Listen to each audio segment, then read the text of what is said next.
একজন ইউটিউবার যার অনুসারীর সংখ্যা বিশ্বের প্রায় ১৬০টি দেশের জনসংখ্যার চেয়েও বেশি। অবাক হচ্ছেন নিশ্চয়ই, একেবারে চমকে যাওয়া কোনো বিস্ফোরণ। হ্যাঁ, এটাই ছিল ডিজিটালের ঝলক। যে হাত একসময় ক্যামেরা ধরে কাঁপত, আজ সেই হাতেই ধরা পড়েছে ইতিহাসের সবচেয়ে বড় ইউটিউব পুরস্কার। তার নাম মিস্টার বিস্ট। মাত্র ২৭ বছর বয়সে তিনি ছুঁয়েছেন এমন এক মাইল ফলক আগে কেউ কোনোদিন ছুঁতে পারেননি। ৪০০ মিলিয়ন সাবস্ক্রাইবার বা ৪০ কোটি, যা তিনি প্রমাণ করেছেন স্বপ্নে আগুন ধরাতে কোনো উত্তরাধিকার লাগে না, লাগে পাগলামি, ধৈর্য আর অদম্য চেষ্টা।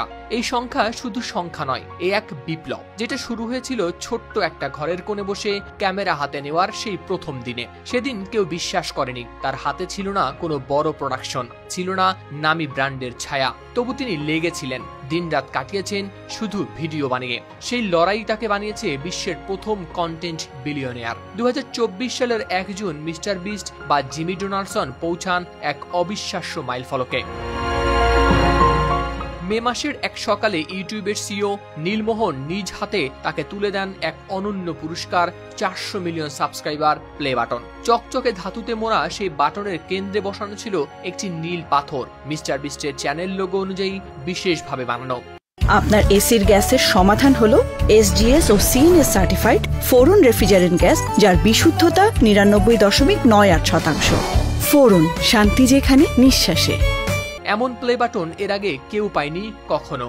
এই নতুন ট্রফির ছবি ইনস্টাগ্রামে শেয়ার করে তিনি লেখেন, ৪০০ মিলিয়ন সাবস্ক্রাইবার প্লে বাটন, ইউটিউবকে ধন্যবাদ। পাশাপাশি নিজের অভিজ্ঞতার কথা জানাতে গিয়ে বলেন, ১ দশক আগে কেউ তার উপর ভরসা করত না, কিন্তু তিনি আঁকড়েছিলেন স্বপ্ন, দাঁড়িয়েছিলেন লড়াইয়ের পাশে। আজ তার জীবনের অর্থ আছে, কারণ তার একটি দর্শক শ্রেণী আছে। সেই কষ্টে জন্ম নিয়েছে বিস্ট ইন্ডাস্ট্রিজ, যে কোম্পানি ২০২৪ সালে আয় করেছে প্রায় $৪৭৩ মিলিয়ন, আর ২০২৫-এ যা দ্বিগুণ হওয়ার আশা করা হচ্ছে। তবে এবারই প্রথম নয়, তিনি একের পর এক জিতেছেন ইউনিক পুরস্কার।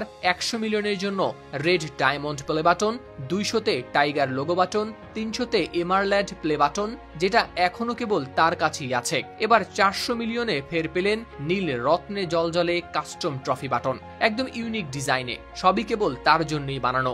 একটা ছেলে যার কোনো ব্যাকআপ ছিল না, যার উত্তরাধিকার সূত্রে কিছুই ছিল না, তিনি শুধু কন্টেন্ট বানিয়ে পাল্টে দিয়েছেন ইউটিউবের ইতিহাস, যেখানে বাস্তবতাকেই হার মানিয়েছে এক যুবকের স্বপ্ন।